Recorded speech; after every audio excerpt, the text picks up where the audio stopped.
Finally, guys, finally that day has come. Oh my god. Geography Now released the Romania episode like half an hour ago. I haven't checked it out. I really thought I should do a reaction video on that because it's really special. I've been waiting for this moment for almost 40 years, if you can imagine.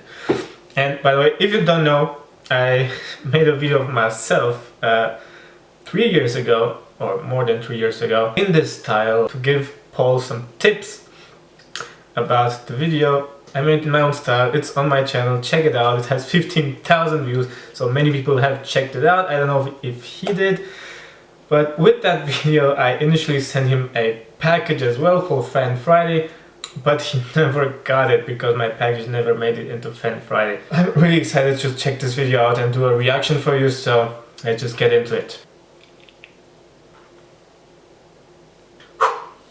If any of you have ever had a family reunion, you all know what it's like to have a Romania show up. It's like...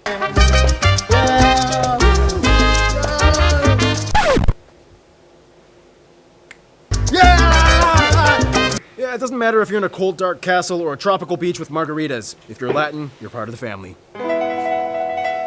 It's time to learn geography. No! Hey everyone, I'm your host Barbs. No, I'm not gonna make any Dracula jokes, and do not call these people Slavs, and no, unless they actually are gypsy, do not call Romanians gypsies. Yeah, we hate that, and they only make up like 3% of our population. Yeah, and don't call us gypsy. We prefer Roma or Romani. That's too close to Romanian. Just stick with gypsy. That's how this whole mess got started to begin with. Well, Europeans gave us that title gypsy by mistaking us for Egyptians. Then what do you want to be called? Roma or Romani? Ah! So yeah, anyway, let's look at the globe and see where Romania is on the map, shall we? Yeah, that thing is really confused. Don't call every Romanian gypsy. Romania is unique because it's not only positioned in a weird spot, but it's culturally isolated. It's like the easternmost point of Latin influence. Quite a story, and it all starts in Europe. Romania is the 12th largest country in Europe, located at the crossroads between what is considered Central, Eastern, and Southern Europe. So it's hard to give it a single regional title, but for what it's worth, it borders 5 other countries and the Black Sea to the east. The nation is divided into 41 counties with their own city councils. However, to make things easier, the counties are kind of clustered into 8 development regions, which don't actually have any administrative power, but rather tie groups of counties together to facilitate economic activity. Culturally speaking, though, Romania is also kind of divided into 3 general historical regions: Moldavia, Wallachia, and the well-known Transylvania. Yes, Transylvania. We'll talk about that later. The capital, Bucharest, located in the south, acts as its own county, and of course has the highest population of any city. Here you can also find the largest international airport, Henry Coanda International, otherwise in the second largest city, Cluj-Napoca, in the north. What did he call International Airport, Henry Coanda International. Otherwise, in the second largest city, Cluj-Napoca, in the northeast, you can find the second... Cluj-Napoca. Cluj-Napoca, we call it. So it's Cluj-Napoca, that J is not the Y like the Germans do it, or it's really a J, Cluj-Napoca. That's what... In the northeast, you can find the second busiest airport, Avram Iancu International. And of course, in the third largest city, Timișoara, you can find the third busiest airport, Tiraien Voie International. Otherwise, anything shipping related usually comes in from the Black Sea, with the largest port, the port of Constanța, which is also the largest shipping port on the Black Sea. Keep in mind, just a skip away is... I didn't know that, to be honest. That Constanța is the largest shipping... It's the largest shipping port of the country. Well, obviously of the country, but on the Black Sea. I really didn't know that. Interesting. Snake Island that Romania and Ukraine had a small dispute over that finally got resolved in 2009. Ukraine won. Dang. Anywho, the country has a wide, extensive rail and road network that reaches every neighboring nation, disputedly the busiest road being the A2 and A3 roads, linking the Black Sea to Bucharest and further to Hungary, traversing the Carpathian Mountains. I don't know, this Jesus. Wait, and road network. Right, rail and road network. I suppose the yellow ones are train networks and the green ones are supposed to be highways. They're not highways. Especially not everything. They're all planned to be like that, but they're not like that. So we all wish for that. Just go on Google Maps and just see how much of those highways Romania actually has. It's not that much, sadly. list. Otherwise, Romania is unique because the country in itself didn't always look the way it did. There's Moldavia, not to be confused with Moldova, although Moldova does get its historical name from that area. There's also Wallachia and the infamous Transylvania. That's right, Transylvania is in Romania. But it should belong to Hungary. Shut up. It shouldn't. We'll get to that later. Now, Romania is definitely not shy of making landmarks and sites of interest that stick out, and they take many aesthetic cues from multiple people groups. You'll see buildings that look French, buildings that look Slavic, some that look German, and some that just kind of do their own thing. For what it's worth though, here are some of the top spots you guys, the Romanian geography, suggested we mention. The Palace of Parliament, the National... Fun fact, the Palace of Parliament is the second biggest building in all of Europe, if not in the entire world. I'm not really sure right now. It might be in the whole world. The second biggest building. It's huge. Heroes Mausoleum, the Gates of Iron, Constanța Casino, the Silly Cemetery of Maramureș, this pole thing. This pole thing. And the name says Târgu Jiu Pole. It's not really pole, it's it's art actually by Constantin Brâncuș, one of the most famous, I don't know what to call them, well, artists in Romania. He sculpted a lot of stuff like this one, Columna Infinitului, or Coloana Infinitului, which translates into infinity column. So it's not just a pole. And although in this picture you can clearly see the end, officially this column has no end since the name. Salina Turda, this ancient Dacian site, the King Decibel statue, the Tunnel of Love, this really cool bookstore, this ancient temple. Sibiu is like the most Transylvanian city you can get. Houses even have eyes on them. Sibiu is really awesome. That's my hometown. It's the most awesome city in the country. So many churches like these, including one that was built into a cliff and the tallest wooden church in the world. Brasov and Rashnov also have those cool citadels and churches. They even have those Hollywood signs on hills. There's so many castles, many of which are said to be haunted, but the most famous one probably being Bran Castle, or Dracula's castle. Yes, the famous Dracula Castle, which is not even mentioned as the home of Dracula in the book, and it was written by an Irish guy. And Vlad the Impaler was just an inspiration of Dracula. He wasn't actually Dracula, and he never even set foot in this castle. Will you shut up? Don't give away our secret. This creepy gimmick makes us a lot of money. But yeah, virtually nobody knows that, but yeah, it's sad. By the way, guys, this is Jason. He taught me motion graphics and helped me launch the entire channel. He's a vampire!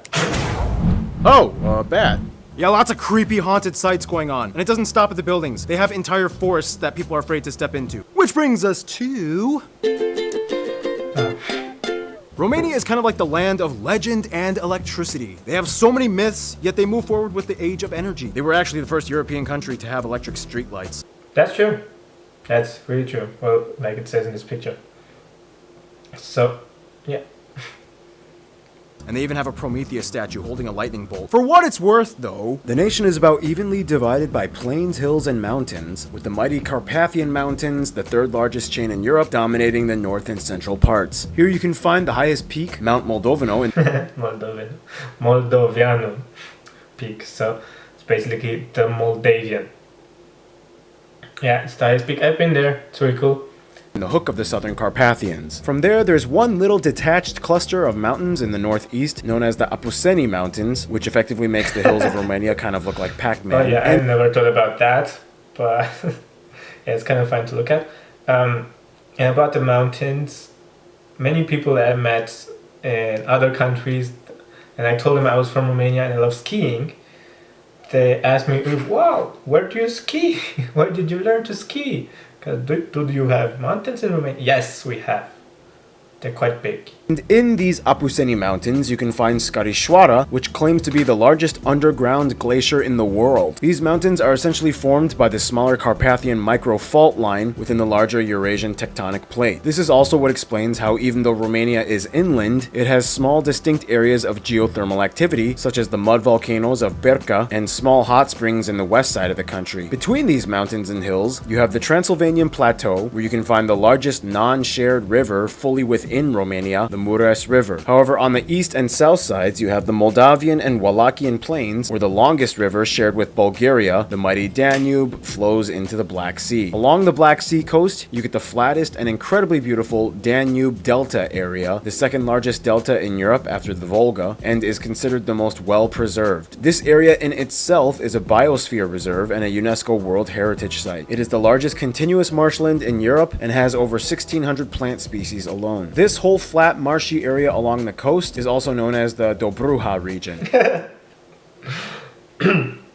Why is this so confusing to see a J in a word for most people? It's Dobruja. I mean, in Romanian we call it Dobrogea, actually, with Dobrogea. But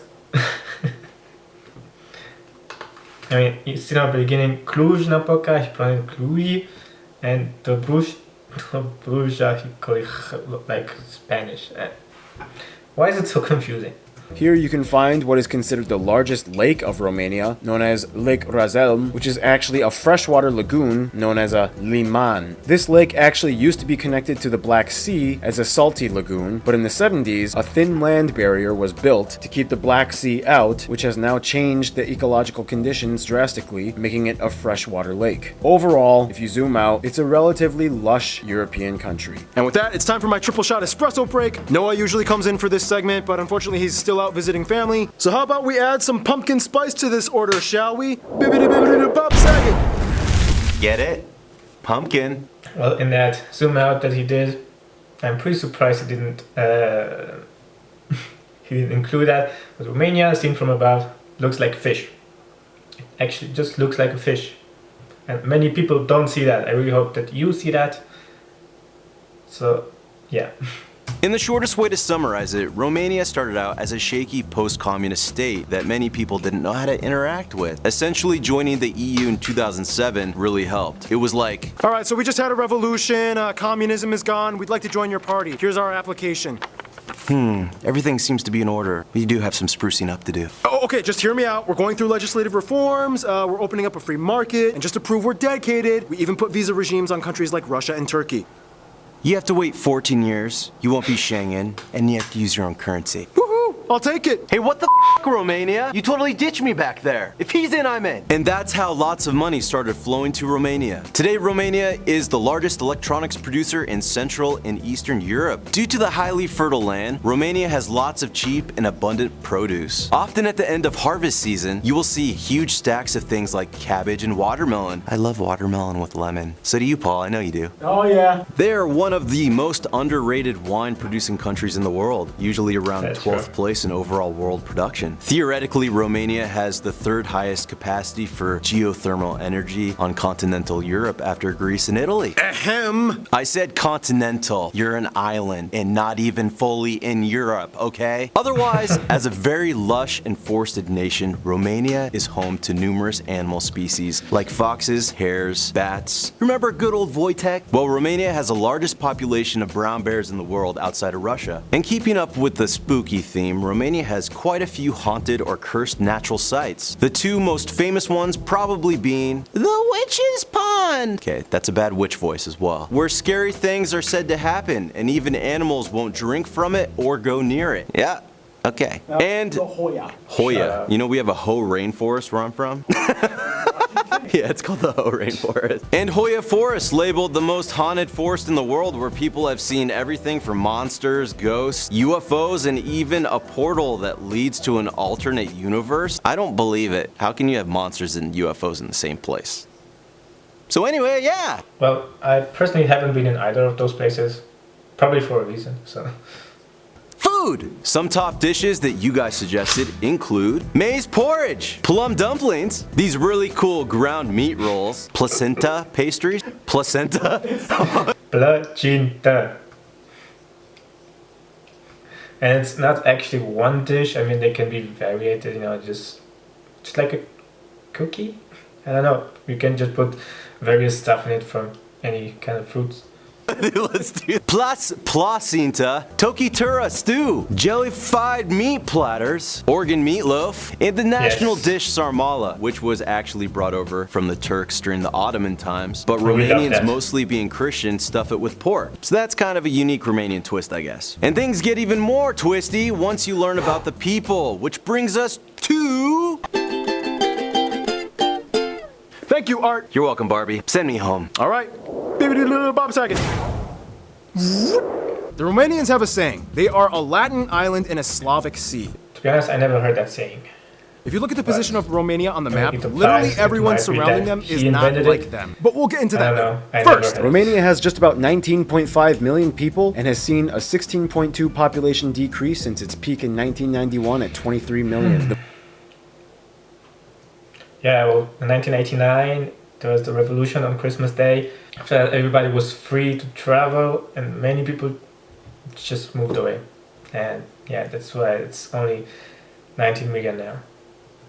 The majority of the country, at about 88%, identifies as Romanian to whatever degree, whether it be one or both parents being Romanian. After that, the second largest minority group would be the Hungarians, and more specifically, the Sikh people, found mostly in the Transylvanian area. After that, the And something really weird about those people is, I talked to one of my best friends from work who is legit Hungarian, so from Hungary, like that legit country, and asked him how they actually see this situation in Romania with the Sikh people, the Hungarians in Romania, who, by the way, are Romanian citizens, but who absolutely hate the country. So I asked him how they see, and what he told me basically is that they don't really care about them.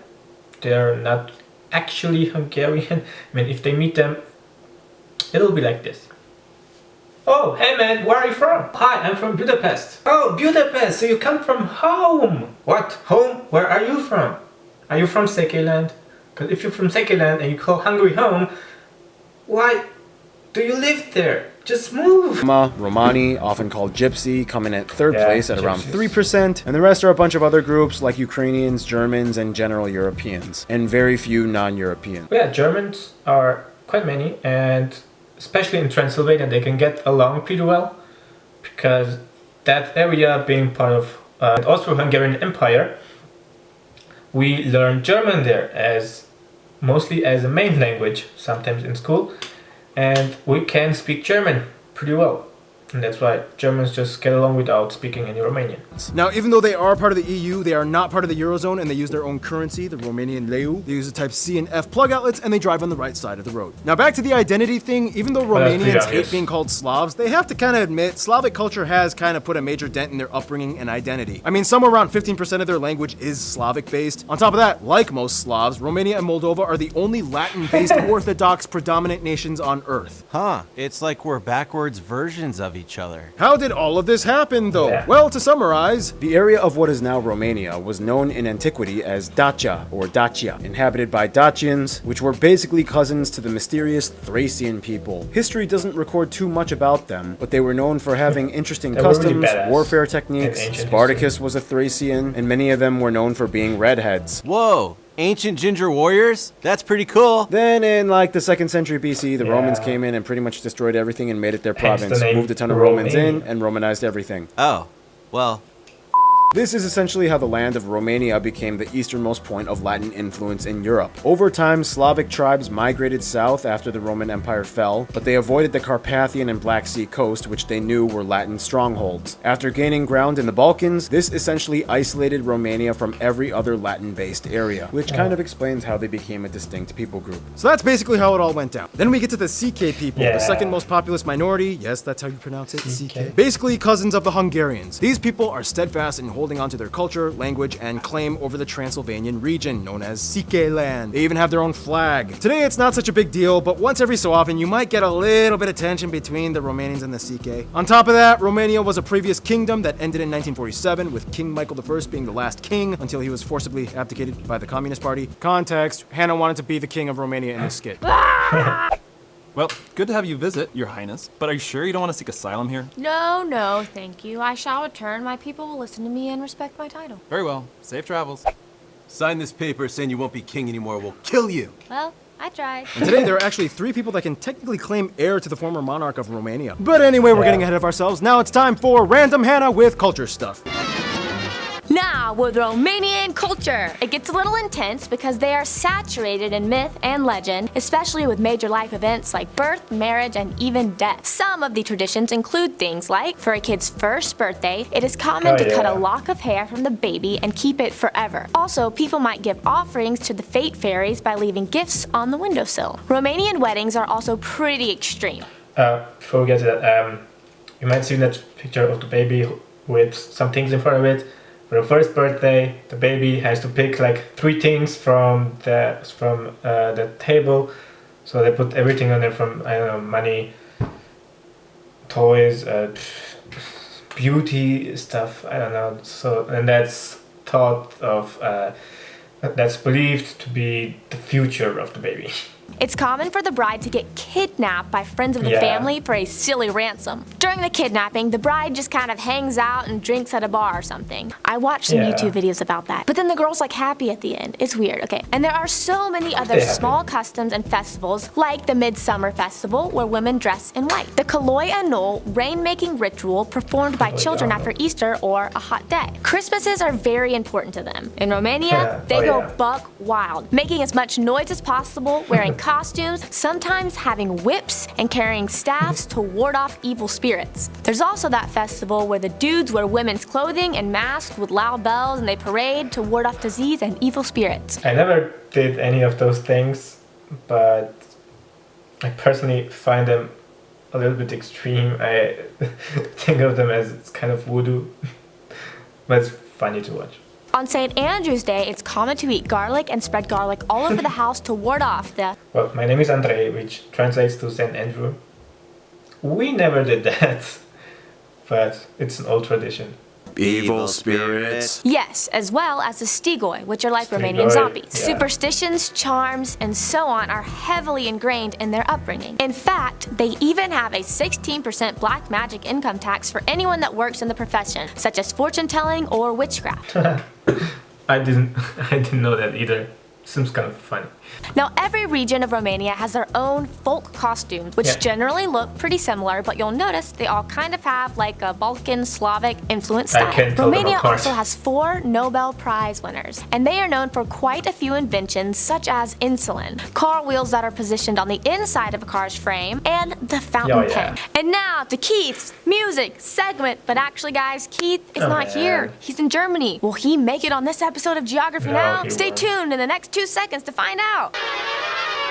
Yeah, no, Keith is still not here. Okay, sorry I'm late. Did I miss anything? Noah's back. No, actually, since Keith is not here, why don't you take the music segment? You got it. Let's get this party started, shall we? Prepared. Okay. Oh, yes. Here we go. I like Noah. As an isolated Latin people group, surrounded mostly by Slavs, traditional music in Romania has always had a noticeable Eastern and Balkan European twang to it. Stringed instruments are probably the most preferred form of musical device, and even for percussion. This stringed instrument is commonly used. Some of the most common folk styles include Doina, or the shepherd's longing song, and the Song of the Elders. Each region has kind of their own version of these styles. After World War II, they really started to dabble outside the folk and classic genres and started the Musica Ușoară Românească. That's a really nice pronunciation. Muzică ușoară românească. Easy Romanian music. Or light Romanian music. Period, which means easy Romanian music. Georges Enescu being one of the prominent figures during this time. Wrong spelling. It's just George.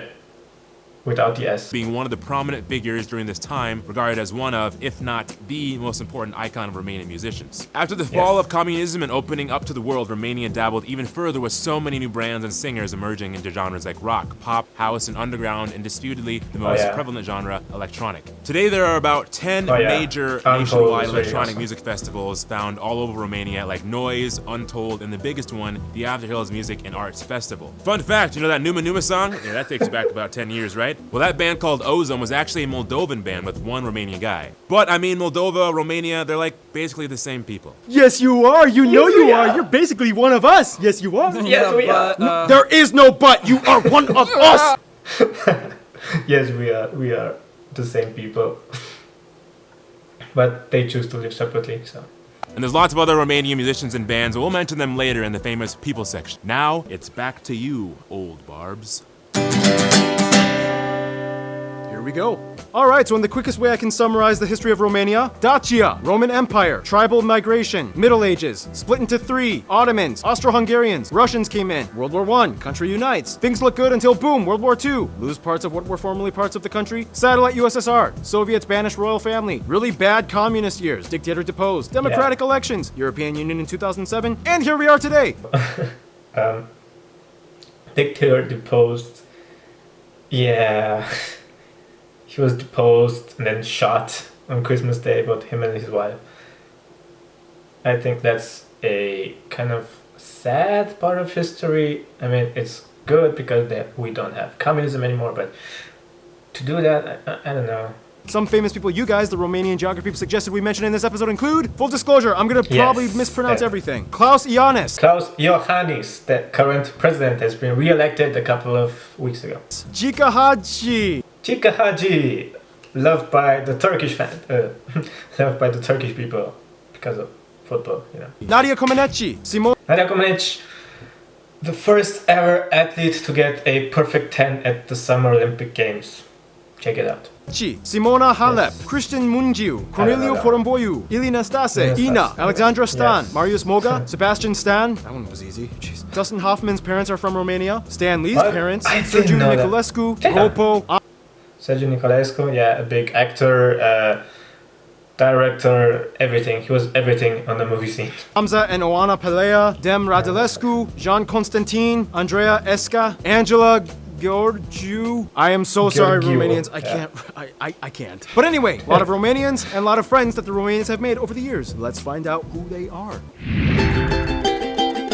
Oh no, it's going When it comes to friends, Romanians have a saying, their only best friend is the Black Sea, because it never tried to invade them. In all seriousness though, recent changes in the past 3 centuries have drastically changed the way how they operate their diplomacy. For one, after dropping communism and becoming a member of NATO and the EU, of course relations with other EU members have grown since the 2000s, and although they are one of the less wealthier EU states, their GDP and quality of life has risen thanks to heavy investments and loans offered by the EU. This of course has strained relations with Russia. Romania was once part of the Warsaw Pact that essentially cooperated with the former Soviet Union until the early 90s when everything broke apart. Not only that, but the whole conflict with Transnistria in Moldova only heightened tensions between Romania and Russia over time. Serbia is kind of like the only neighbor they have that they are pretty cool with, as no major conflicts have ever arisen between the two. Romania also sides with Serbia's dispute in the whole Kosovo conflict. With Bulgaria, it's kind of like they suffer together as the lowest ranking EU states in terms of quality of infrastructure. They're not even allowed to be part of the Schengen or Eurozone yet. As Danube River and Black Sea neighbors with a shared history of dealing with Ottoman Empire years, they do as much as they can to keep each other afloat. For what it's worth though, Romania loves to meet up with their distant cousins, the Italians and Spanish. When they meet up, it's like something just clicks and they get each other, even though they have completely different clothing and customs. And languages, you might say. I mean, we could easily get along with Spanish and Italian, but it's not quite there, but we can get along. On top of that, they have a huge crush on France, but France is like hardcore friend-zoning them. Before English became the second most commonly spoken language, French was actually way more popular. Damn, really?